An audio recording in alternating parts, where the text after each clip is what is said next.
Okay, so again, like the last video, I'm going to give my overall thoughts right here at the beginning, and then we're going to have a big spoiler section. So there'll be breakpoints in between, and I'll put a little timestamp up, and hopefully this time will be the right timestamp, so you'll know what to skip to if you want to avoid all the spoilers.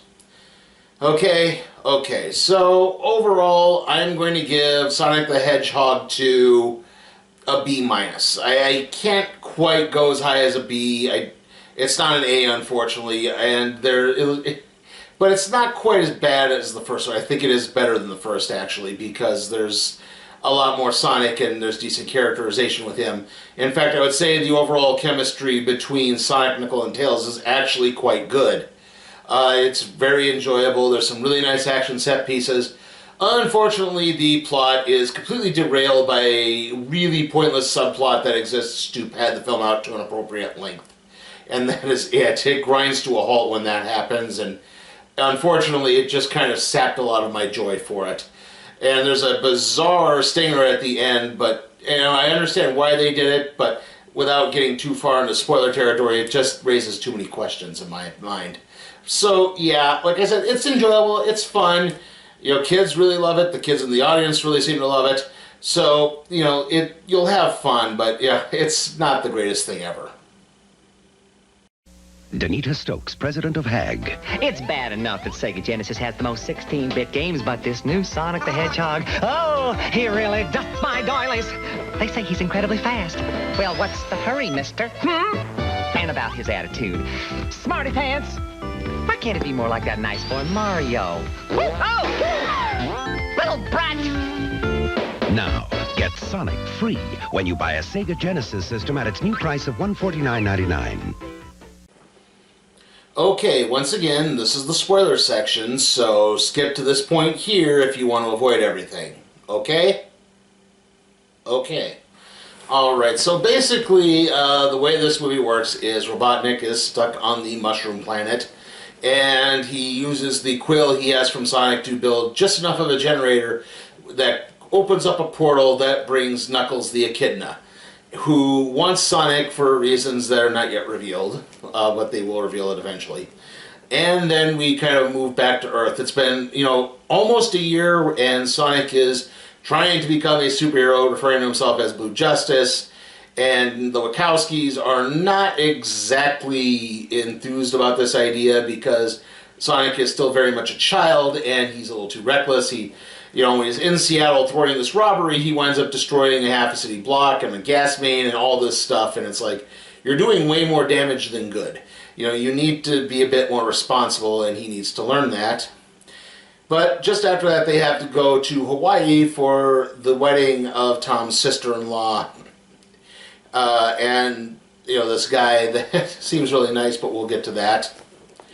And while they're away, this kind of coincides with the turn of both of Robotnik returning to Earth with Knuckles and Tails arriving, and we'll get Tails winds up saving Sonic from Knuckles when they first meet up, and the Wachowskis' house is destroyed, and then from there, like I said, Tails sort of explains what's going on, and that this involves the Master Emerald, and the Echidnas made the Master Emerald by forging together the 7 Chaos Emeralds, and Longclaw, who was the owl lady who raised Sonic in the first film, and was apparently killed by the Echidnas, led a group of owls to steal it, and then ferreted it to Earth, and now wants Sonic to guard it, as she relays in a holographic message. Added to that, Tails reveals that he's from a planet. It's not said exactly, but I think it's meant to be Mobius. And he's sort of an outcast because he has because of his two tails. And he and Sonic slowly bond. And it turns out that when Sonic did his little baseball thing in the first movie and generated that big energy surge, it actually went all the way out into space, and Tails was able to pick it up, track it to Earth, and so he was aware of everything that happened in the first movie. And it's also turned him into the ultimate Sonic the Hedgehog fanboy. As to whether or not this had any effect on Knuckles, I'm not entirely sure.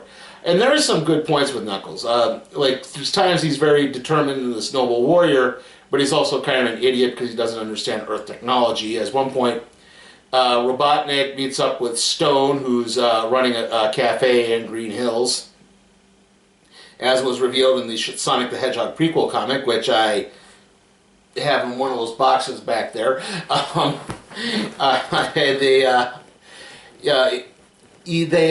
said, they meet and at one point they're sort of hacking into Sonic's phone so they can track him, because the first piece of the clue to the Emerald, of the Master Emerald, is in Siberia, and so they're seeing these text messages between Sonic and Tom, and Knuckles keeps reading them aloud, and all he reads is dot dot dot dot dot dot dot dot dot dot dot dot. So yeah, like like you see the idea that he's this determined warrior, but he's also just a little stupid.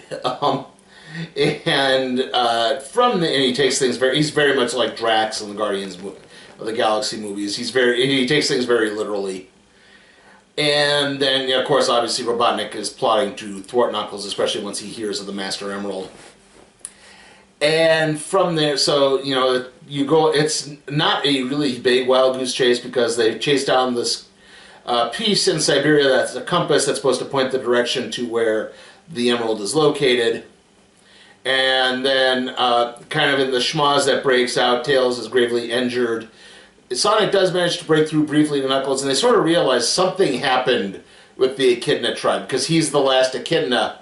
And Sonic says, well, Echidnas killed the people who raised me. And Knuckles said, well, the Echidnas were killed by the owls. So he's like, what's going on? Something happened, like maybe it was more of a mutually assured destruction type deal. And as that happens, Tails tries to, distract Knuckles, which he takes as a betrayal. He gravely shoots Tails out of the sky, wounding him to the point he can't fly anymore. And as a result, Robotnik grabs the compass, and he and Knuckles head to, coincidentally, Hawaii, which is where the Emerald is located and the wedding is taking place. However, it turns out that everyone involved in the wedding, save for Rachel, Maddie's sister, is, a federal agent who were trying to lure Sonic out of hiding so they could, because of all the damage he's been wreaking as a superhero. And so because it's like, well, we thought we could trust you, but you couldn't lay low. You just had to, bring attention to yourself. So, yeah, the whole wedding is staged. And it does lead to some very odd comedy, but like I said, it just grinds the plot to a halt at this point, because no one cares about the Wachowski. I'm sorry, they just don't. You could have done so much more. You could have elaborated more on Tails' backstory. You could have elaborated more on Knuckles' backstory. You could have shown more of that. I think that would have been way more entertaining than any of that stuff. Because the Sonic, Knuckles, and Tails stuff works. Everything not involving Robotnik, human-wise, just doesn't. It's bad, bad, bad comedy and extremely bad filler. As this is happening, Tails is still injured, so he's unconscious. Also, he's injured to the point he can't really fly anymore, so he wakes up, he builds the tornado. That's what happens there. And from there, Sonic goes, Knuckles and Robotnik find the Emerald. Sonic gets there just in time, just before Robotnik can take Knuckles out. But while Knuckles and Sonic are fighting, Robotnik grabs the Emerald, becomes all-powerful, returns to Green Hills, builds a giant robot. Sonic winds up saving Knuckles, Knuckles winds up saving Sonic, and the two agree to basically bond. And when Tails arrives at the plane, they say, we got to go back and fix this, and we got to get the Emerald back. And so they have to work together to get it back. The giant robot is eventually destroyed. Sonic gets the Emerald, becomes Super Sonic to take down Robotnik, and he disappears. And the three resolve to basically form a new tribe and protect the Emerald, because that's what Knuckles' job was supposed to be. And so they wind up kind of joining the Wachowskis as new family members. And see, this is where I think there was a plot thread that could have been in here that just wasn't. Because they're sort of intimating that Tom is Sonic's father in a way, because he adopts him, and they don't have kids. Why couldn't you have introduced the idea that the Wachowskis couldn't have kids? And thus, they're adopting them, and now they're expanding their family out. Because the idea is supposed to be that, Sonic realizes he has a family, and that has to be he has to work to defend them above all else. why couldn't you just add a little more into that? So the stupid ass wedding subplot that goes nowhere. It serves for, like I said, it just adds for bad comedy, and that's why I had to take big deductions to that. And like I said, anyway, Robotnik is defeated, and then we get the mid-credits stinger, which is that this government agency that had been tracking everyone admits, like, we went through about a bunch of Robotnik's files, and there was one that was over 50 years old. We don't know where it came from or how, except it's codenamed Shadow, and we see Shadow the Hedgehog in a suspended animation tube, which doesn't make sense at all. Exactly. Like, okay, I get that, Robotnik would be obsessed with Sonic now to the point that maybe he would build Shadow or Metal Sonic or something like that. But why would he build it 50 years in the past? And why would he use a hedgehog if he wasn't obsessed with hedgehogs yet? Yeah, see, that's where I'm kind of like, that just raises too many questions. And it doesn't quite make as much sense as you think. Like, I understand why they do it. Shadow is the big, next character to show up, I guess. I mean, maybe you could do Amy Rose at some point as well, but it just didn't make any sense, I think, to put. I mean, it made sense to put Shadow in, but I don't think the way it was presented made any sense, if that makes any sense. That's why, like I said, overall, there were some parts of this movie I really, really did like, and a lot of parts I didn't like.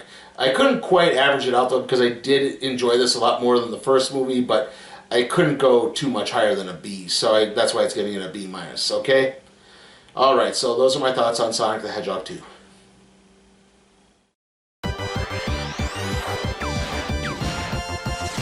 What's he looking for? I think he's looking for savings. I can't watch this anymore. Stop! There's an easier way. We compare your Progressive Direct rate to other top companies so you get a great price. No more running around. Wouldn't you love to see the world through his eyes? I bet I look like the strongest man in the world. The best place to find a great deal. Now that's Progressive. Call or click today. Okay, so we got 2 new trailers here, but we got a bunch of ones we've seen before. I mean, we got Bob's Burgers. We had that one last time. The Bad Guys, that's the DreamWorks film about the group of animal thieves that are trying to go straight, but not really try to go straight. We then got Secrets of Dumbledore. Yeah.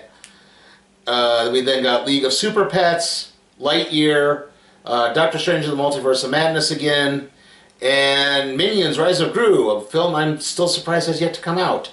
And now it's coming out in July. Like, I know it got delayed again, but I just completely forgot that it happened. Like I said, I've been seeing trailers for that for like 3 years now. That film is yet to come out. It's still bonkers that we're still kind of getting through those films yet. Alright, anyway, the next video is probably going to be the random trade review on the Phantom Stranger Showcase. And then after that, it's going to be episodes 3 and 4 of Moon Knight. The next theatrical movie release is probably going to be Doctor Strange in the Multiverse of Madness. There's not really much. There's a couple of things I know.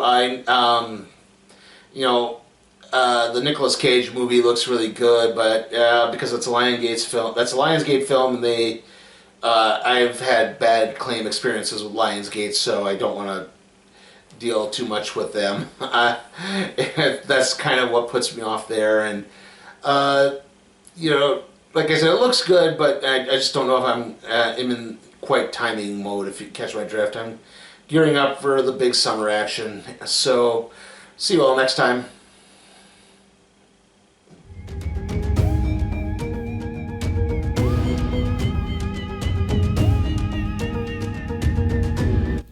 Hey guys, remember, you can help support my channel at patreon.com/sleepytimeforcatproductions, where you can help request a movie, even if it's something like, say, Sonic the Hedgehog or the next Purge film. I'll review it.